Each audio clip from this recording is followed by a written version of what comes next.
Carrying drugs for inmates at a local jail. Tonight, 2 Indiana men are facing several drug charges in connection to the scheme. Authorities say Gary Knight Jr. and Brandon Sears had drugs for inmates to find to take back to jail. WLKY's Christina Mora has the story from Charleston.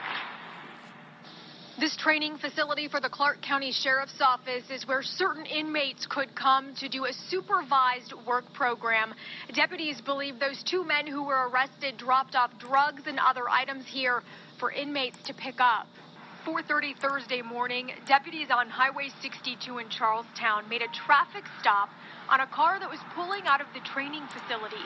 According to the police report, the driver, Gary Knight, was becoming very nervous. His hands were visibly shaking. His speech was almost nonverbal as he was speaking to the officer, and his heartbeats could be seen palpitating through his shirt. Deputies say Knight had meth and Suboxone on him. He and his passenger, Brandon Sears, were arrested.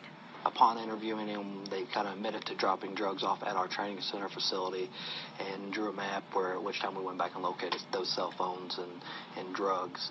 Authorities say the suspect's car had fresh red clay caked onto the lower bumper and tires. The same kind of mud is in the construction zone in front of the training facility. Authorities found 2 packages in the flower bed near the facility's sign with meth, heroin, Suboxone, a cell phone, 2 chargers, and 2 lighters. The unique thing about this, we have inmate workers out there that are supervised daily, and we believe maybe the drugs were being dropped there so they could possibly try to sneak them into our jail. Detective Scotty Maples says the sheriff has wiped the jail clean of all contraband, so criminals are getting desperate. We really tightened up ship around here, especially inside of the jail. It's a lot more structured, a lot less avenues for inmates to bring contraband into the jail.